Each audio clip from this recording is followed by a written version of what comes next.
mungkin ada yang hati kita dijamah dan tidak dijamah. Oleh karena apa? Lagu harus dinyanyikan dengan hati dan untuk kemuliaan nama Tuhan. Bukankah demikian? Terima kasih. Sekali lagi, terima kasih Tenasius Quartet. Menurut saya luar biasa untuk kemuliaan nama Tuhan. Baik saudara-saudara, saya akan melanjutkan seminar ini, tetapi percayalah, saya tidak akan membawakan seperti 1 jam, 2 jam. Tidak, tidak. Kerinduan saya adalah lebih baik lama dan kita dapatkan poinnya daripada mencapai, maksudnya terlalu cepat kita berputar, tapi setelah itu selesai. Sebelum saya mau lanjutkan, apa saudara menikmati selama Rabu malam ya, kita membaca kerinduan segala zaman, dan saya menikmati. Saya sendiri menikmati. Dan saya angkat jempol bagi saudara-saudara yang menyiapkan bahan. Walaupun sudah ada bahan di buku kerinduan segala zaman, tapi bagi saya luar biasa mereka menyiapkan. Kemudian setiap malam Vesper seperti ini, mereka menyiapkan dari buku Mari Bersaksi. Itu adalah bagian kompilasi dari berbagai macam tulisan Nyonya White. Tentunya kalau kita membaca tulisan Nyonya White, kita mesti bertanya, ini ditujukan kepada siapa? Tahun berapa Nyonya White menulis? Apa implikasinya tulisan ini? Jadi kita mesti juga bijaksana ketika membaca tulisan Nyonya White. Jangan kita hanya mendengar atau membaca secara literal. Ada banyak hal yang kita perlu aplikasikan dalam hidup dan sesuai dengan konteks. Dan saya juga menikmati. Tetapi bagi saya adalah seperti ini. Bertanya dalam hati saya, apakah semuanya terangkum baik di pikiran saya? Oleh karena saya lihat memang pembicaraan setiap Rabu malam dan hari buka Sabat seperti ini, waktunya agak panjang. Karena bahannya terlalu banyak. Sangat luar biasa bahannya, dan itulah yang harus kita lakukan. Saya mau katakan, menggurui saudara, sebelum melanjutkan seminar, bahwa kalau membawakan renungan, itu waktunya paling kurang yang saya pelajari. 15-20 menit. Itu kalau membawa renungan. Jadi kalau saudara membawakan renungan, kalau sudah lebih dari 20 menit, saudara harus bertanya, apa renungan saya ini boleh merangkum 20 menit, 15-20 menit. Jadi kalau saudara diberikan waktu, bawakan renungan, jangan terlalu panjang. Itu yang saya mau. Kalau saudara berkhotbah, berarti lebih dari renungan. Yang saya pelajari adalah 35-45 menit. Nah, itu khotbah yang luar biasa. Saudara, pernahkah saudara berada dalam satu acara pertemuan, tiba-tiba tamu dari conference mungkin, evangelis dari mana saja mungkin yang hadir, dia yang diundang berkhotbah, atau dari uni, atau dari divisi, ataupun dari general conference, atau siapa saja. Kemudian saya juga banyak kali, bukan hanya 1-2 kali, banyak kali, tiba-tiba dia bertanya begini, saudara-saudara, boleh berapa lama saya berkhotbah? Wah, orang kan malu toh. Padahal waktunya mungkin sudah 11:30. Orang malu mau katakan, sampai jam 12 pendeta, sampai 12:30 pendeta. Kemudian ada orang berpikir, oh kan ini khotbah, kapan aja. Maksudnya adalah biar lama, biar 2-3 jam. Kan ini jarang-jarang. Oh, hebat juga ya. Tapi saya mau katakan, ilmu berkhotbah adalah 45 menit. Kalaupun lama 1 jam. Kalau pendeta, dia itu latar belakang dosen, kemudian lebih dari itu.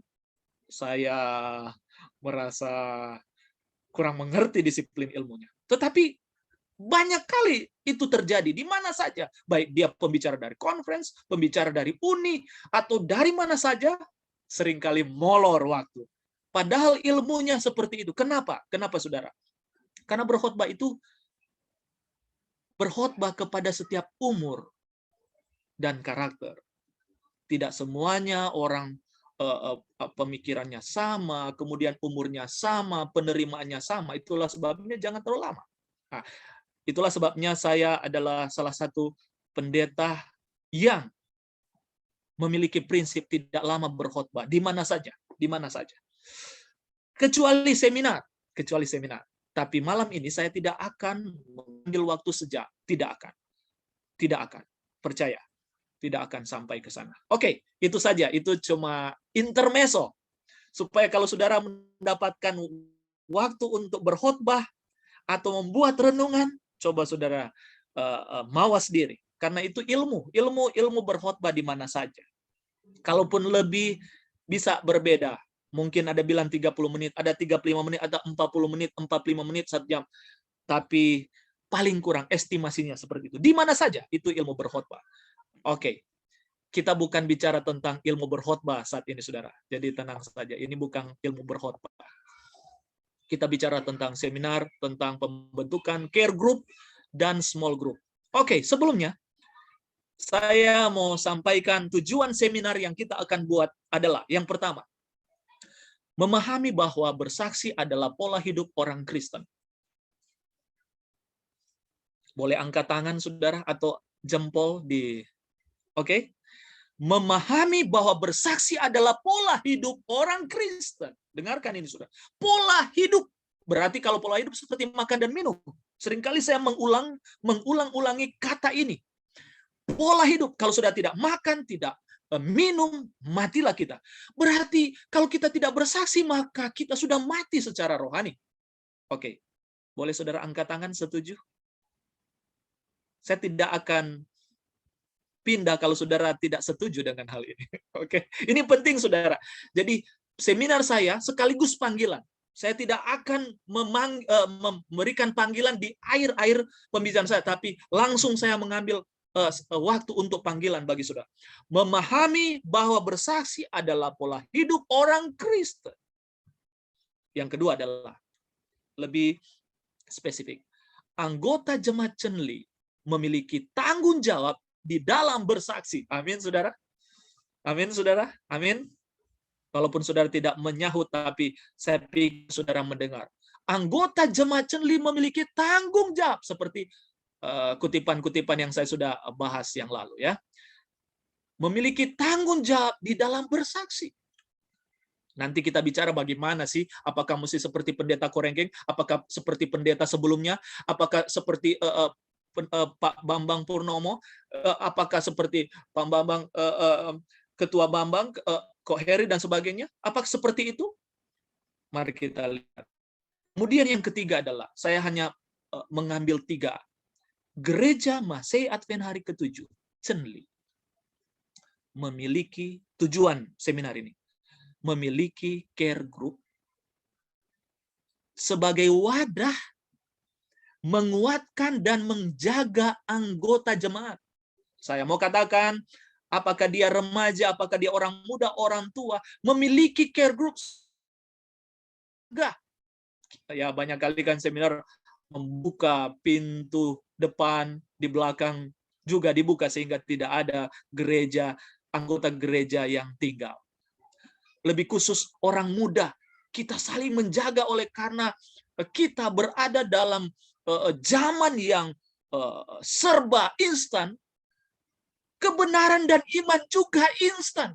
Bagaimana supaya kita menjaga supaya anak-anak muda, anggota gereja tetap berada dalam gereja? Maka care group ini penting.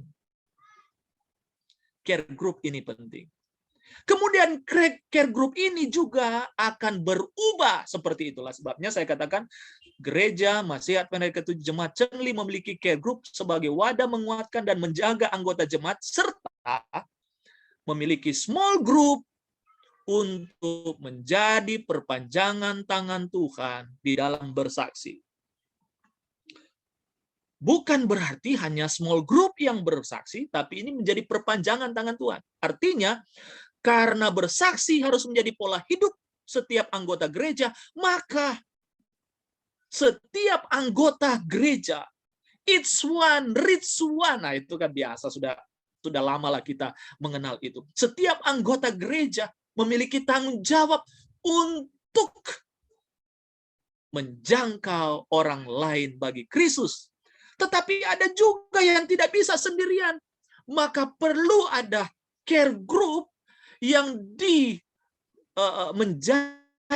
yang dibentuk menjadi small group untuk menjadi perpanjangan tangan Tuhan untuk bersaksi. Nah, itu tujuan dari seminar yang kita sudah lakukan beberapa waktu yang lalu dan kita akan sambung pada saat ini. Saya pikir sampai di sini kita paham bersama. Oke. Kita lanjut.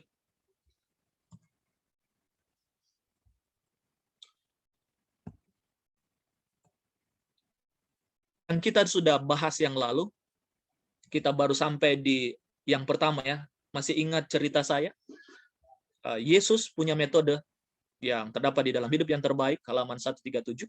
Yang pertama adalah ia berbaur dengan orang-orang sebagai seorang yang merindukan kebaikan untuk mereka. Masih ingat cerita saya yang beberapa waktu yang lalu di Sabat sore dalam seminar saya katakan, waktu saya mau ringkaskan sedikit. Waktu saya ditempatkan di satu jemaat, ya masih ada waktu itu masih di Minahasa di Manado. Majelis langsung bilang, pendeta, kalau boleh bikin KKR. Tahun itu saya bilang tidak.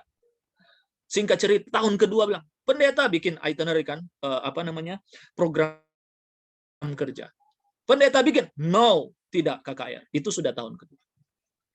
Pas tahun ketiga, waktu duduk di bulan Januari, kami membuat program kerja. Sebelum mereka bertanya, saya bilang, kita akan buat KKR. Saudara, kita akan buat KKR. Dan apa yang terjadi? Kenapa? Kenapa, saudara? Singkat cerita, saya sudah ceritakan, 1 minggu saya bikin KKR. Dan menurut saya, mungkin lugas seperti kata firman Tuhan, seperti pedang bermata dua. Mungkin banyak orang yang hadir waktu itu, saudara. Saya sudah ceritakan yang lalu, tapi mungkin yang tidak hadir, saya cerita kembali. Banyak yang hadir, tokoh-tokoh gereja, gembala, pendeta, penatua, hadir, masyarakat datang. Pakai juga pengarah suara 3 buah di atas, speaker di bawah, di bangsal, dan wah, pokoknya satu kampung mendengar semuanya. Dan saya waktu itu berdoa, tapi tidak sempat. Kalau boleh tidak ada, maksudnya mati lampu di kampung itu supaya semua mendengarkan khotbah saya. Singkat cerita, ya ada yang datang bawa surat kaleng menurut saya. Mereka katakan, pendeta, kalau bicara jangan ditahan-tahan, bicara saja yang lugas, bicara terus, jangan takut-takut. Saya bilang ya tidak takut memang. Sampai hari Rabu saya bicara tentang hari Sabat, dan saya bilang waktu itu sampai jam 1 anggota tidak pulang oleh karena mereka mereka sudah ada excited, ada yang berpikir, aduh pendeta tidak ada lagi tamu mau datang besok hari Kamis. Karena pendeta sepertinya sudah sudah seperti cambuk mereka. Tamu-tamu pasti dia akan datang lagi besok. Tapi saudara tahu, puji Tuhan bukan karena saya. Tuhan cuma hanya pakai saya. Besok malam berjubel tamu-tamu datang.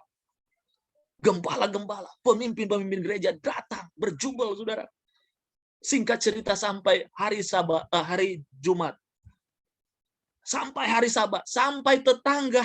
Ini wakil gembala dia datang, pendeta Gerald, apa memang sudah mau ditutup KKR ini? Saya bilang sudah, Pak. Sudah mau ditutup hari ini, Sabat sore sudah selesai.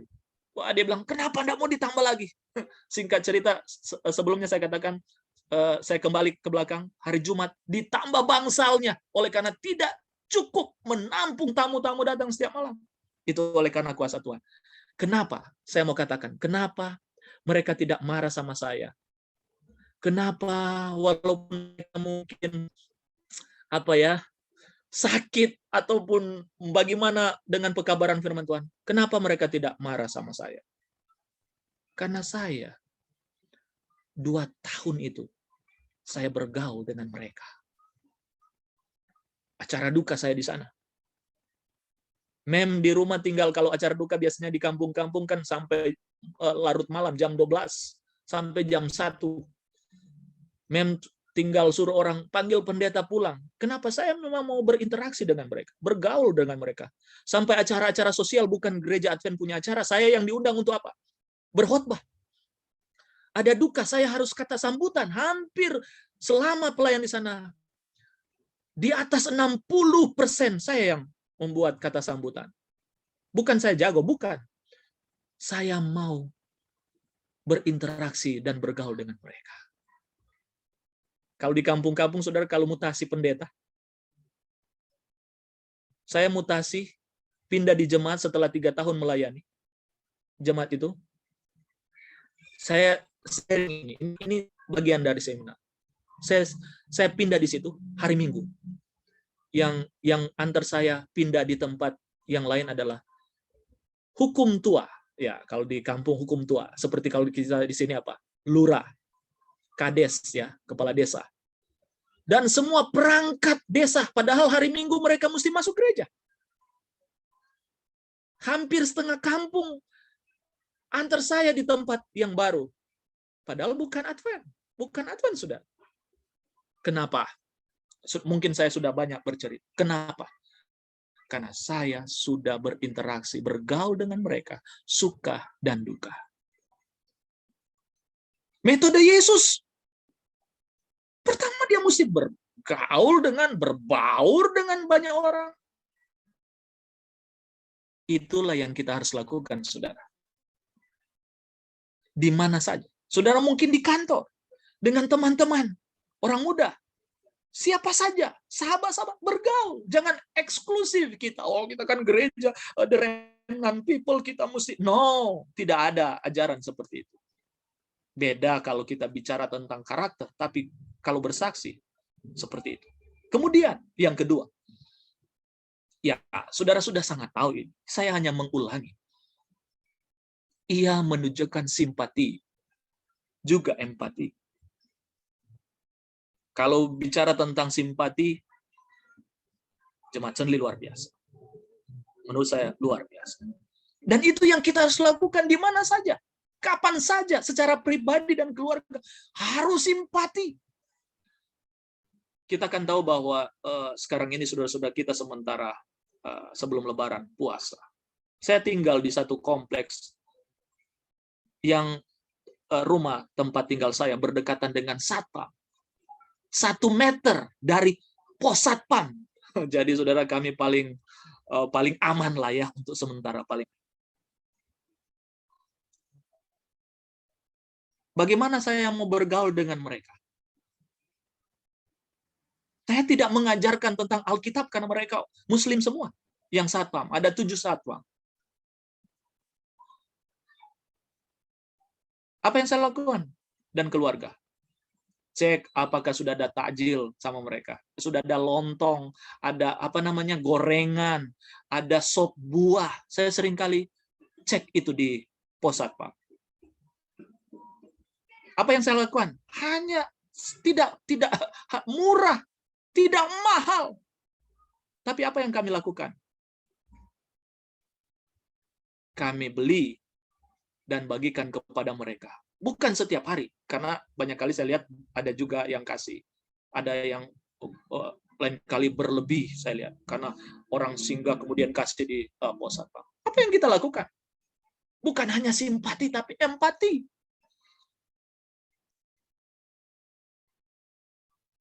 Ini metode Yesus. Sederhana, namun powerful oleh karena dia lakukan. Ia melayani kebutuhan mereka. Seperti saya katakan. Mungkin tidak banyak yang kita berikan. Tidak seperti orang lain yang hebat. Tapi walaupun sederhana. Namun itu metode Yesus. Orang kan, oh, Bapak ini siapa? Pendeta. Oh, mereka sudah tahu kalau hari Sabat. Keluar. Tadinya keluar. Oh ya, pulang malam ya. Pendeta, oke ya. Oh, kenapa enggak keluar? Oh, saya bilang kami ibadah di rumah aja, Zoom aja. Oh, begitu. Karena mereka sudah tahu. Mereka sudah tahu waktu kedatangan keluar kami dan setiap saat mereka tahu. Waktu kami ke Manado beberapa waktu yang lalu, kebetulan di depan rumah saya menanam ada beberapa bunga dan beberapa rempah-rempah ya harian. Saya suka menanam. Dan saudara tahu siapa yang saya tidak menyuruh mereka, tapi siapa yang menyiram itu? Salah satu satpam. Dia bilang, Pak Pendeta, saya waktu tidak hujan, sayalah yang siram ini bunga dan sebagainya. Saudara, luar biasa menurut saya. Padahal kita tidak bicara tentang Alkitab. Tapi paling kurang mereka mengenal siapa yang saya imani. Nah, kita skip. Ia menunjukkan simpati. Ia melayani kebutuhan mereka. Jadi ini dulu yang Yesus lakukan. Kalau kita baca kitab Injil, saudara sangat mengerti. Kita sudah banyak belajar tentang bagaimana cara Yesus sebelum dia memanggil. Dan bagaimana Yesus berdekatan bukan hanya orang-orang yang berduit, pembesar-pembesar. No, tetapi orang-orang paling lemah, orang-orang marginal. Dan siapa saja orang yang dianggap tidak layak masuk surga. Tapi Yesus melayani mereka. Sehingga ketika dia bicara, ikutlah aku. Wah, luar biasa. Dia memenangkan rasa percaya mereka. Bagaimana saudara mau bersaksi, memperkenalkan Yesus? Mereka tidak percaya tentang kehidupan kita. Kemudian yang keempat.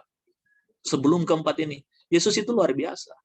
Karena dia tahu bahwa penginjilan, seperti yang saya katakan, bukan event saja, tetapi proses. Ia mengundang mereka untuk mengikutinya. Wah, ini luar biasa. Saudara-saudara yang kekasih, cara Yesus inilah yang terbaik yang kita harus lakukan. Gampang, tidak perlu kita punya. Sekarang kita lebih dipermudah dengan situasi digital seperti ini, penjangkauan dalam berbagai cara. Mungkin saudara berkata, Yesus belum akan datang oleh karena banyak orang belum ada Kristen, apalagi belum ada Advent. Tapi dengarkan, menjangkau itu bukan hanya dengan kasih tahu secara langsung, door to door, tetapi digital. Contohnya Hope Channel dan sebagainya, layanan lain dalam berbagai siaran. Luar biasa. Tuhan itu luar biasa caranya. Tetapi metode ini bisa dilakukan yang tidak tergerus zaman, tetap update karena Yesus sudah kasih tahu ini metode setiap zaman tetap dipakai. Bergaul, berbaur, menunjukkan simpati, melayani kebutuhan, memenangkan mereka, rasa percaya mereka. Kemudian baru bilang, follow me. Saya pikir ini harus terkonsep di pikiran anggota gereja. Karena tujuan saya, anggota gereja harus memahami, mengerti sesungguhnya bahwa penginjilan, bersaksi adalah pola hidup. Dan metode ini perlu ada. Tidak perlu saudara hafal hidup yang terbaik 137. No, tidak perlu. Kalau kita berbicara ilmiah, kalau kita berbicara secara teologis, ya perlu ada dasar. Tidak perlu, saya tidak perlu itu. Tapi paling kurang saudara mengerti bahwa saya harus berbaur. Ternyata saya pergi kemana-mana, saya berbaur dengan orang ini. Saudara-saudara yang memiliki teman-teman kaum sosialita, jet set, ya pergilah. Karena tidak ada orang yang bisa menjangkau mereka selain saudara-saudara yang bekerja di kantor. Tidak ada yang bisa menjangkau mereka. Sesama bos dan sesama partner. Tidak ada yang menjangkau selain saudara yang Tuhan panggil. Saudara mungkin pejabat di mana. Saudara dipanggil untuk itu. Tunjukkan simpati. Tapi dengarkan. Tunjukkan simpati. Berikan kebutuhan. Mungkin tidak seperti yang mereka harapkan. Sederhana saja. Saya pikir inilah konsep ini, saya kembali. Konsep yang kita ulang-ulang dalam kehidupan kita bergereja di mana saja. Konsep yang kita dengar dan metode yang kita dengar para pembicara ketika bicara tentang discipleship. Bicara tentang menjadi pekerja Tuhan. Bicara tentang witness dan sebagainya. Ini yang diulang-ulangi. Saya hanya mengulangi. Dari pena inspirasi. Yang saya katakan tidak pernah salah. Oke. Ini kita lewati. Oke. Dalam menjangkau orang, ya seperti yang saya sudah katakan tadi, kita memiliki metode Ford, family, occupation, religion, dan testimony. Ada orang tidak akan jadi. Dia hanya metode 4F family. Saudara, tidak perlu saudara pikir yang lain.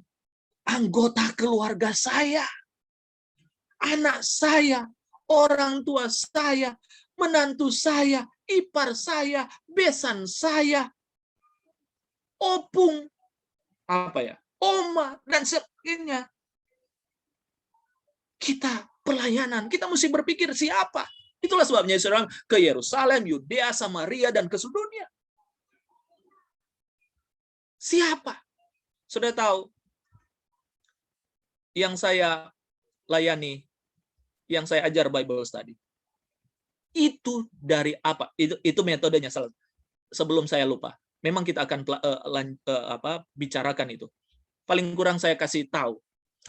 Saya hanya berdoa, Tuhan, kasih orang untuk saya injili. Kita kan tidak tahu kemana. Terkadang kita harus pergi sendirian. Kita berdoa, Tuhan kasih orang. Tiba-tiba ada orang telepon, pendeta, ada seorang yang mau belajar. Saya cuma ingat nama pendeta Gerald. Oh, saya tidak tahu, saudara. Saya tidak bertemu, terkadang tidak bertemu. Tetapi mereka kasih tahu. Kalau mau belajar, kasih sama pendeta Gerald, katanya. Itu karena hasil doa saya. Nah, itu lain lagi ya. Tapi itu maksudnya, family. Kita berdoa, Tuhan, saya punya keluarga ini belum. Berikan saya. Saudara mungkin tidak bisa kasih Bible study. Hanya berdoa saja. Itulah sebabnya kenapa. Mungkin saya pendeta nggak pinter mengajar. Saya nggak pinter berkhotbah. Yes, itulah sebabnya tujuan kita ada small group supaya itu jadi wadah. Oke. Si bapak ini, si ibu ini, si nona ini, nyong ini, abang ini yang kasih pelajaran. Oh, kalau pendeta yang kasih pelajaran. Saya hanya mengundang. Kalau saudara bikin KKR, adakan seksi tamu, ada seksi konsumsi, seksi acara, seksi doa, dan sebagainya. Tidak. Acara itu akan berlangsung sukses kalau semua panitia ini bekerja sama. Bukan karena pendetanya. Semua seksi yang tergabung sehingga acara itu sukses. Bukan karena pendeta yang berkhotbah. No. Ada juga yang hanya senyum. Saudara tahu, kalian tidak suka senyum, jangan di penerima tamu. Kalau di gereja yang tidak senyum, jangan kasih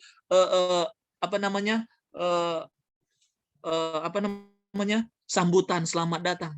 Banyak tamu langsung pulang, mereka tidak akan masuk lagi di gereja kita. Kira-kira seperti itu. Saya sudah melebar ini. Kemudian pekerjaan. Di mana saja tempat pekerjaan melayani. Tapi jangan jadi batu sandungan di pekerjaan. Jangan orang melihat kita, oh dia ya. Saya pernah waktu di jemaat, saya tidak mau cerita di jemaat mana. Ada anak muda datang kepada saya, pendeta, saya kerja. Ya, tidak ada di jemaat ini. Saya kerja sama bapak ini. Bos dia di kantor. Anggota gereja, Advent. Pendeta pasti kenal. Saya bilang, siapa dia? Oh ini, oh iya saya kenal. Kenapa? Dia pendeta. Wow. Semua karyawan takut sama dia. Rasanya dia bukan orang Kristen. Dia tidak bicara orang Advent. Rasanya dia bukan orang Kristen. Kenapa? Dia kalau marah, wah pokoknya habis kita. Saudara, bagaimana saudara menjadi saksi? Kemudian agama. Agama sama Kristen dan sebagainya. Agama juga bisa kita lihat. Walaupun berbeda agama, Muslim, kita lihat. Ada metodenya. Kemudian kesaksian. Banyak kali orang akan masuk anggota gereja, bertobat hanya karena kesaksian dan sebagainya. Saya bicara tentang Ford ini dalam konteks itu. Ada cara yang lain, tapi saya bicara tentang bersaksi. Seperti itu, saudara. Oke. Kalau saudara lihat, sebenarnya tidak susah menjadi bersaksi. Contoh, hidup saya sebelum menerima Kristus. Artinya saya lebih spesifik kepada begini. Orang yang menerima Kristus, artinya bukan dari gereja Advent, kemudian menjadi Kristen, menjadi Advent, powerful sekali dia punya kesaksian kalau dia kasih tahu kepada orang lain. Wah, saya sebelum, kira-kira begitu. Saya sebelum menerima Kristen, saya begini-begini kehidupan saya. Tetapi ketika saya menerima Kristus, luar biasa. Itulah sebabnya orang yang kita injili dibaptis, dia harus menjadi murid untuk memuridkan orang lain. Dan itu Nyonya Wat bilang ya, penuh kuasa di dalam penginjilan. Kalau kita tidak ada latar belakang, kita misalnya Advent kemudian masuk Advent, bukan dari tidak memiliki latar belakang di poin pertama, kita boleh di poin kedua. Bagaimana saya menjadi seorang Kristen? Jadi ketika saya jadi Kristen, saya menjadi diobahkan oleh Tuhan dalam kehidupan kekristenan saya menjadi begini. Karakter itu yang kita sampaikan kepada orang lain. Kemudian hidup saya sejak menjadi, beda lagi dalam konteks. Hidup saya sejak menjadi seorang Kristen apa? Dan itu boleh menjadi kesaksian untuk menginjil dan menarik jiwa. Oke, kita lanjut. Kita kembali seperti tadi. Prinsip oikos tadi di dalam rumah, keluarga kita. Yang saya tambahkan di prinsip 4 tadi. Di dalam rumah kita.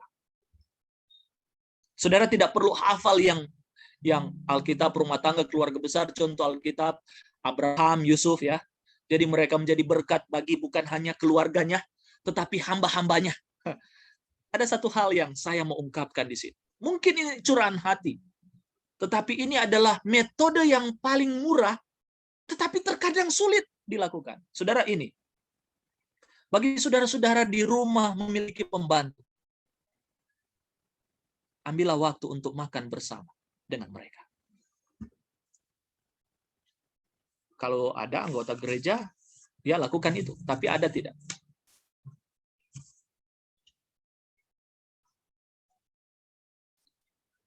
Kalau saudara memiliki supir, ajaklah dia makan bersama.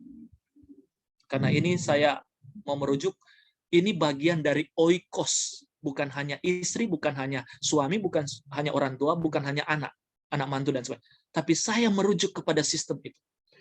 Karena metode Yesus mengajarkan seperti bergaul dengan siapa saja.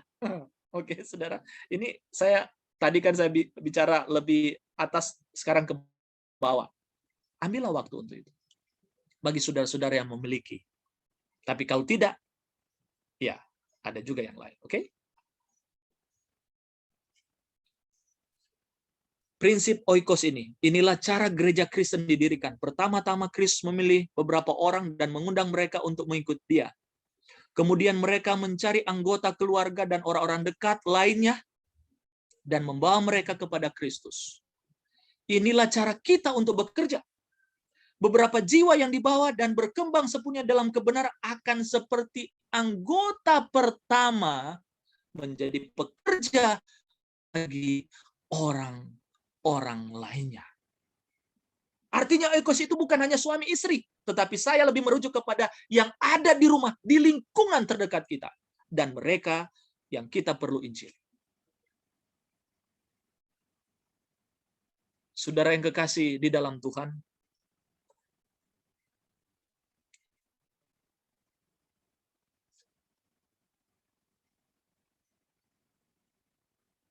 inilah tambahan oikos itu, keluarga kita. Itu juga kita tambahkan teman-teman dekat kita, rekan-rekan kerja kita, orang-orang yang kita temui. Bisa jadi keluarga, bisa jadi teman-teman, bisa jadi rekan-rekan kerja kita, bisa jadi orang-orang yang kita temui. Ya, sudah lebih melebar lagi supaya kita berpikir bahwa yang ada di sekitar kita seperti Yesus. Saudara lihat, saya ulangi ini. Saudara lihat, karena bersaksi ini adalah proses, bukan event. Satu kali saja langsung habis. Saya tidak mau kita membuat small group ini seperti event. Hanya dibikin 1-2 kali selesai. Saya mau ini jadi pola hidup, tapi harus dilakukan by process. By process. Saya pikir malam ini cukup bagi saya untuk mempresentasikan. Ada masih banyak saudara-saudara bahannya. Kita baru sampai di 49 slide dari 136 slide. Tetapi bagi saya, malam ini cukup untuk kita memahami sesungguhnya panggilan Tuhan buat kita. Jangan lupa bahwa kita harus jadi berkat di mana saja kita berada, lebih khusus di ruang lingkup yang paling dekat dengan kita. Pahamilah bahwa Tuhan menempatkan kita untuk menjadi berkat dan menjadi saksi, dan itulah panggilan sesungguhnya. Saya mau saudara, sebelum saudara tidur malam ini, jangan biarkan saudara tidur yang nyenyak sebelum saudara mengambil keputusan Tuhan. Saya sudah melakukan ini, saya mau tambahkan lagi pelayanan ini ke depannya sampai Engkau datang. Oh Tuhan, saya lupa ternyata. Saya mau melayani Tuhan. Oh Tuhan, terima kasih Engkau sudah ingatkan malam ini. Saya akan menjadikan ini menjadi pola hidup saya sebagai anggota gereja. Paling kurang sebelum kita membentuk small group, care group, paling kurang jemaat Tuhan sudah mengetahui, memang sudah tahu, tapi lebih memahami, lebih khusus menghidupkan itu di mana saja saudara berada. Jadilah saksi, tapi jangan jadi batu sandungan. Jadi saksi. Seperti saya mau tutup, seperti cerita singkat dan statement sebenarnya, seperti surat cinta. Zaman dulu kan, di zaman bapak-bapak masih pakai surat cinta, belum ada WA, belum ada SMS. Kasihan mereka, Ayu, ya. Belum ada WA, belum ada Instagram dan sebagainya. Belum ada Telegram lagi, ya. Paling enak itu dibaca. Saya masih tapi ya saya tidak suka menulis, tapi paling kalau surat cinta, dibaca, tidur dibaca, bangun dibaca, di mana-mana. Ingat, biarlah kita menjadi surat cinta bagi banyak orang, supaya mereka bukan melihat Geral, bukan melihat siapa, tapi melihat Yesus yang kita temui. Tuhan memberkati jemaat Tuhan. Malam ini komitmen yang kita harus buat adalah, saya mau menjadi alat Tuhan, bersaksi, each one, reach one, di mana saja. Minta Tuhan, minta kuasa Roh Kudus memenuhi kita semua. Amin.